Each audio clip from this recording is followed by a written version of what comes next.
I'm a grandma. I'm a grandma. I'm a grandma. I'm a grandma. I'm a grandma. I'm a grandma. And I'm Duncan. Let's react to the most stressful day of my life. Welcome back everyone to DuncanYouNot. Today let's react to my odd one out video. Basically, if you haven't seen it already, I was put in a box with 6 blindfolded grandmas and they had to figure out which grandma was fake. So I had to create an entire character and voice, persona, memories to totally sell that I was one of them. It was, to say the least, really hard. It was really hard. I spent the entire day before trying to figure out the voice, trying to figure out my backstory. Let's just watch what happened because I kind of can't believe how it went, and I don't think you will either if you haven't seen it. So let's watch. Also, if you want to watch the whole thing, it's on Jubilee's YouTube channel, so you can watch me there. It's the only video I'm on, so check it out there.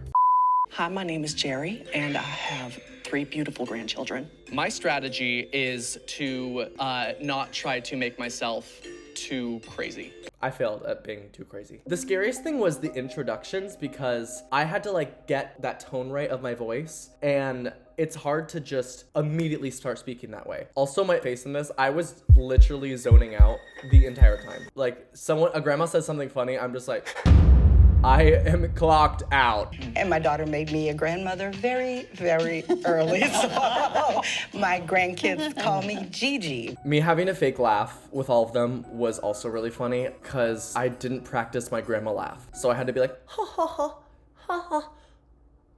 I've never been a hippie. Okay. I was a straight, good child. My condolences. Why did I say same?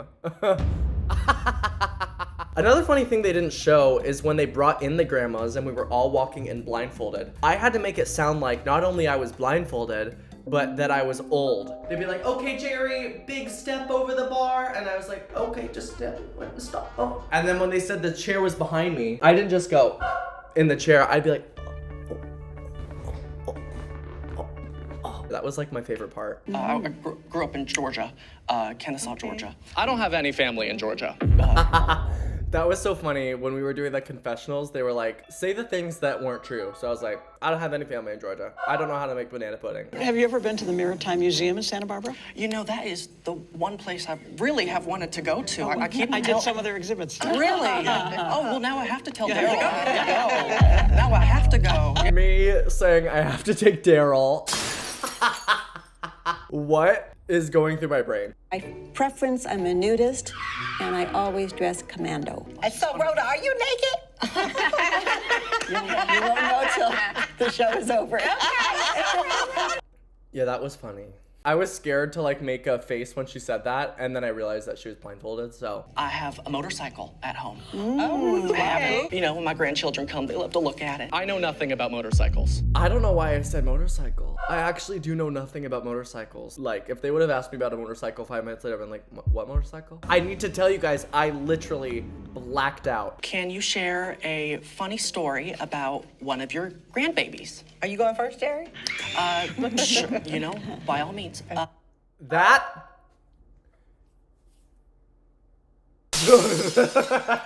So the director asked me to ask that question, so I thought that I could think of an answer while someone else is answering. But no, I was up first.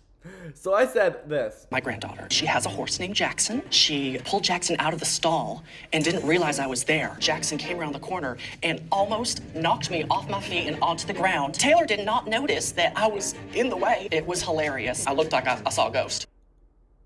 Yeah. It did not sound real. When I was telling that story, I realized that it was sounding like scary and not just like a cute, funny story. So when I said I almost got hit by the horse, they were like, oh no.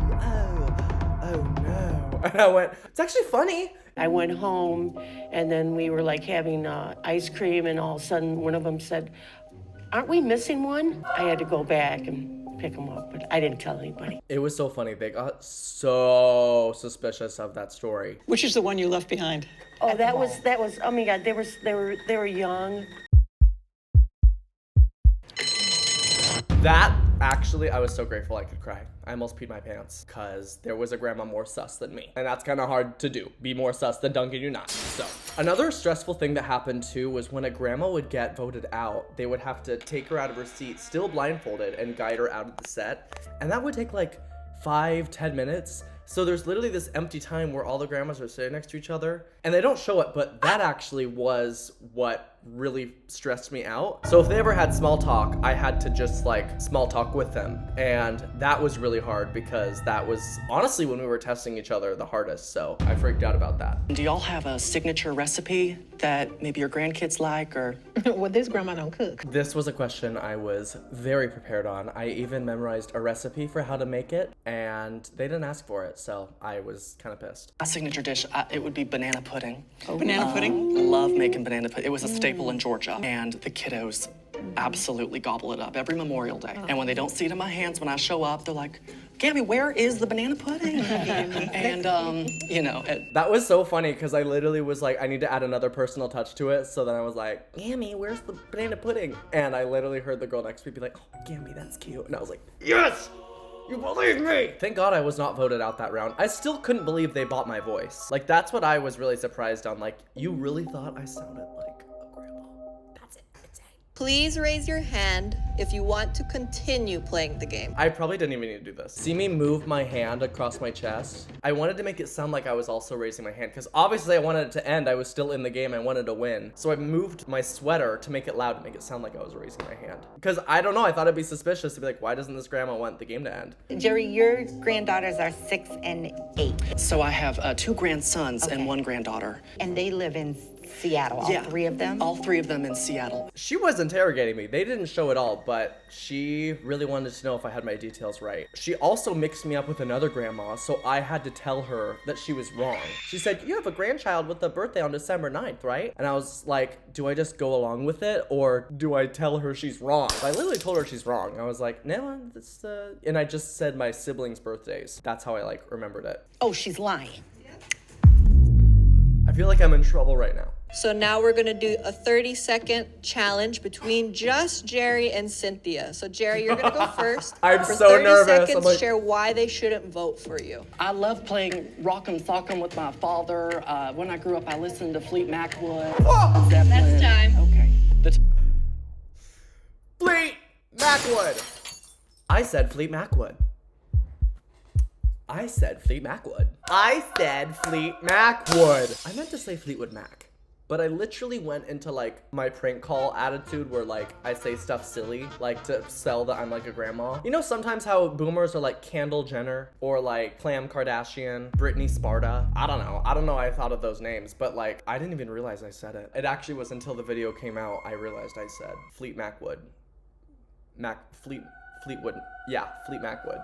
See, now it's like my brain's twisted. I'm like, wait, Fleetwood Mac. But did it cost me the crown? So then the other grandma went and she was wonderful, but the voting went very interesting. Oh, don't do that. Don't do it. Thank you. I actually could not believe she got voted out. Lo and behold, Jerry McTwink DeBussy was still in there. And then they took off their blindfolds and saw me and it was so awkward. Hi, everyone. Jerry. Oh, my goodness. Hi, guys. Hey! Wait a minute. How y'all doing? Hey, how y'all doing? So my strategy was just to, you know, just have some wisdom. The wisdom was banana pudding. The wisdom was Fleet Macwood. The fact they voted out the first lady for doing such a grandma thing, so true. Like, that was the most grandma thing you could do, is to not hear the question, mess up which kids you're talking about. So, I don't know. Not all the prank calls he did train him for this. That is so true. The kiddos absolutely gobble it up. Yeah. And I stand by that. Banana pudding is a gobbleable treat. I love how he crossed his legs like all the other ladies over there, just to really show how much in character he is. I'm crossing my legs right now. Okay. You can just tell how nervous he was, but honestly the shaky voice adds to the grandma character because sometimes grandmas have those tremblings or whatever. I was not trembling. I mean, yeah, I was like nervous, but like locked in nervous. Okay, Pumpkin 3461. I wasn't that nervous, okay. Duncan is secretly a grandma, pretending to be a young guy who's pretending to be a grandma. How do I know? Well, because he's my grandma. What? I can't believe I won. But yeah, you know, that was so amazing. Never putting myself through that again. Thank you guys so much for watching. It's fun to react to myself. And I love you guys. I love you guys. Please subscribe. Goodbye.